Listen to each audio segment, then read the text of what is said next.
Hi, 10 plus 2 students and 10 plus 1 students. Today I'm going to discuss a very important topic which is generally not found in the physics books, but it is the perception of a teacher, mine. मैं आपको एक 10 या 15 minute का एक session देने जा रहा हूं जिसमें मतलब मेरी एक अपनी अंडरस्टैंडिंग है कि why calculus is introduced to understand physics concepts.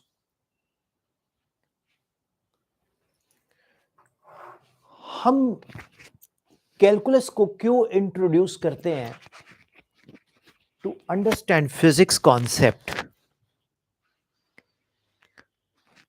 इसके लिए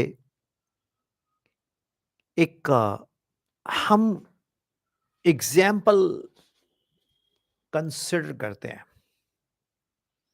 वो एग्जाम्पल मैं मोशन से लूंगा. I take one example from motion. Imagine कीजिए ये ओरिजिन है. इस ओरिजिन से एक बाइक या पार्टिकल एक्स एक्सिस के ऊपर यूनिफॉर्म वेलोसिटी से जा रहा है और वो जो वेलोसिटी है सपोज दैट इज से 5 मीटर पर सेकेंड.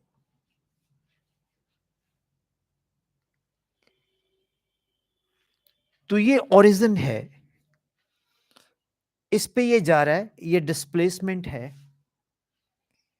मान लीजिए जब डिस्प्लेसमेंट S1 है तो टाइम है T1 और जब डिस्प्लेसमेंट है S2 तो टाइम है T2. मीन्स दैट जो ये पार्टिकल है ये यूनिफॉर्म वेलोसिटी से जा रहा है और इसकी कोई भी वेलोसिटी 5 से प्लस नहीं हो रही, 5 से माइनस नहीं हो रही. It will remain 5. ये पूरी की पूरी जर्नी में 5 मीटर पर सेकेंड ही वेलोसिटी रहेगी. नाउ अब देखिए OS1 एक डिस्टेंस इसने ट्रेवल किया. Suppose that is x1, correct. And OS2 इसने डिस्टेंस ट्रेवल किया x2. x1 कितनी देर में ट्रेवल किया T1, x2 कितनी देर में ट्रेवल किया T2. तो what is the displacement delta x? ये हुई OS2 माइनस OS1. तो delta x is x2 minus x1 और टाइम क्या हुआ delta t, that is T2 minus T1. Now dear students, जो ये वेलोसिटी है ये बनी delta x upon delta t.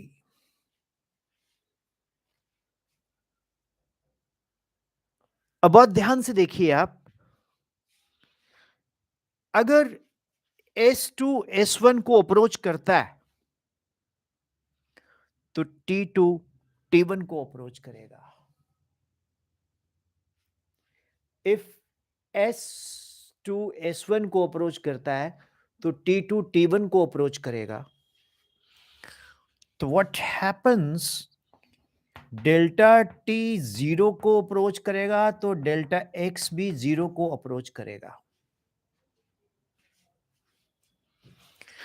अब v क्या है? ये delta x zero approaching, delta t zero approaching. Then, dear students, v is not defined, but it is defined. V is uniform velocity. It will never increase and it will never decrease. Then, dear students, mathematics says that delta x approaches zero, numerator approaches zero, denominator approaches zero. Zero upon zero is not defined, indeterminate.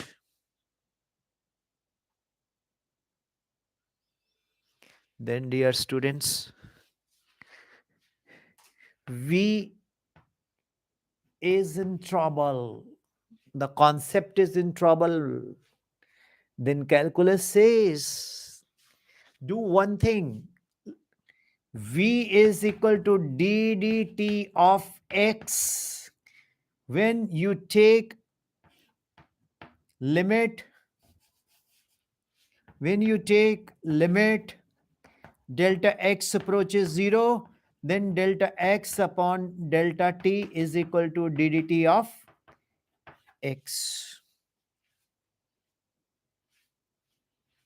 So this is how, dear students, calculus is born. The calculus is the only mathematical tool which defines instantaneous velocity. When numerator and denominator both approaches to 0. So, when both approaches to 0, then numerator and denominator is not defined by ordinary maths. Algebra cannot explain. Coordinate symmetry cannot explain. Thank you, Super High, for your comments. Trigonometry cannot explain. Then Sir Isaac Newton defined and introduced the concept of the calculus. So, dear students, it is unnecessarily a kind of a phobia in the minds of students कि अरे calculus क्या होता है, क्यों बताते हैं d d x of x to n x to n minus one, d d x of constant is zero, d d x of log x is 1 upon x, ddx of e to x is e to x, ddx of constant is 0, ddx of sin x equal to cos x, ddx of cos x equal to minus sin x, ddx of tangent x equal to secant square x, ddx of secant x is equal to secant x into tangent x, ddx of x degree is pi upon 180, ddx of u into v, u as it is ddx of v plus v as it is ddx of u, ddx of u upon v, v square v as it is ddx of u minus u as it is ddx of v. Why we introduce so many things, function of a function, chain rule, ye wo? Well, mathematics with meaning is called physics. Basically, maths and physics is one. वो तो अब एक separate subject पढ़ाया जाता है because syllabus बहुत बल्कि हो जाएगा अगर हम खाली उसको फिजिक्स बोले. तो ये जो आप बोर्ड पे देख रहे हो, ये एक आउटकम है my discussion with the students. बच्चों के साथ मेरा डिस्कशन होता रहता था, तो मैं भी सोचता था ये डी डी एक्स क्या है, ये डेल्टा एक्स क्या है, डेल्टा टी क्या है. तो students, calculus is introduced to understand the physics concepts, ये इंस्टेंटेनियस वेलोसिटी बताता है, सब कुछ एक्सप्लेन करता है, मैक्सिमा मिनिमा एक्सेट्रा सब कैलकुलस में हम लोग अच्छे से सीखते हैं। फिर integral calculus. So short and sweet मेरा पर्पस था कि ये लिमिट क्यों इंट्रोड्यूस करते हैं, क्योंकि डेल्टा एक्स अगर जीरो को अप्रोच करता है, डेल्टा टी अप्रोच करता है जीरो को, तो जो ये वेलोसिटी है ये डिफाइंड ही नहीं है according to the maths, but according to the practical concept it is 5 metre पर सेकेंड। हेलो समवीर। तो इट इज 5 मीटर पर second. The bike is going on with the uniform velocity of 5 metre पर second. तो bike 5 metre पर second की speed से चल रहा है। Okay Sanveer, welcome. You are from Ambala city, तो you are nearby to me, Patiala. God bless you. So dear students, ये जितने भी कॉन्सेप्ट्स हैं, ये जितने भी लॉजिक्स हैं, इसके पीछे एक स्टोरी रहती है कि क्यों ऐसा है। होता क्या है, हम क्लासरूम में आज के डेट्स में बच्चा कहता है कि मुझे वो एक इंस्टा रील टाइप पढ़ना चाहता है कि क्लास में bro I am going to teach you calculus, just remember delta t tends to zero, delta x upon delta t is ddt of x. So Sanveer, I have come many times to Haryana, Ambala. Haryana is just 10 kilometer away from Patiala. मेरे घर से 15 kilometre की दूरी पे, जब पंजाब हरियाणा में petrol सस्ता था use to go there. And Haryana कौन सा कोई बहुत दूर है यार, मेरे नान के शाहबाद के हैं, अंबाला कुरुक्षेत्र के बीच में। तो I am basically Haryanvi too, right. तो ये एक कॉन्सेप्ट है बड़ा सिंपल सा। तो होप इट इज क्लियर कि why do we introduce calculus. Actually sir Isaac Newton ने ही डिफरेंशियल कैलकुलस को इंट्रोड्यूस किया। आपको एक और इंटरेस्टिंग बात बताता हूं, सबसे पहले इंटीग्रल कैलकुलस इंट्रोड्यूस किया था, इंटीग्रेशन, उसके ऊपर फिर कभी डिस्कशंस करेंगे। ये एक्चुअली बहुत सारे स्टूडेंट्स मुझे पूछते रहते थे कि मैं अच्छा हूं बेटा, आई एम गुड। बहुत सारे बच्चे पूछते रहते सर ये लिमिट क्या है, हम मेडिकल के स्टूडेंट्स हैं। अच्छा, मैं क्लास में जब उनको इंट्रोड्यूस करता था कि देखो इमेजिन करो एक बाइक है, वो 5 मीटर पर सेकेंड से चल रहा है, उसकी ना 5 मीटर से ज्यादा ना कम उसकी वेलोसिटी होगी, वो यूनिफॉर्म है। तो उसके बाद फिर वो पूछते थे सर S1 क्या है, मैंने कहा OS1 is the distance traveled in time t1, से it is x1, OS2 distance traveled by the bike in x2 in time t2। तो जब डेल्टा x क्या है, OS2 minus OS1, that is x2 minus x1, तो time कितना हुआ t2 minus t1। So when you talk about the velocity or speed, we divide displacement divided by time taken delta x upon delta t। अभी ये जो delta t approaches to zero, इसका मतलब क्या है? Delta t approaches to zero means t2 approaches to t1, then x2 approaches to x1. So v equal to delta x upon delta t. Delta x approaches zero, delta t approaches zero.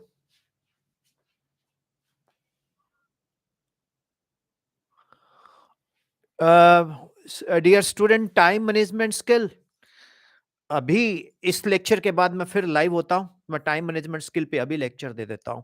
Just after 2 minutes I will end this stream, because if इससे है तो then I am going to coming to discuss time management today only. So delta x upon delta t tends to zero, delta x tends to zero. So delta x approaches zero, delta t, then delta x cannot be zero, delta t cannot be zero because zero upon zero is not defined. Delta x can be zero, delta t can be zero, but t upon numerator and denominator दोनों zero, तो ये indeterminate हो जाएगा। तो ये velocity defined नहीं है, लेकिन ये डिफाइंड है 5 मीटर पर second. Then there is a birth of calculus. तो 10+1 students, so hope it is clear. So I end this stream, and after 2 minutes I'm coming with the time management on the demand of a student. तो just हम यूं गए और यूं आए. Time management skills के ऊपर हम बात करने जा रहे हैं, राइट? तो thank you very much. Hope I am able to clear a little, but try it.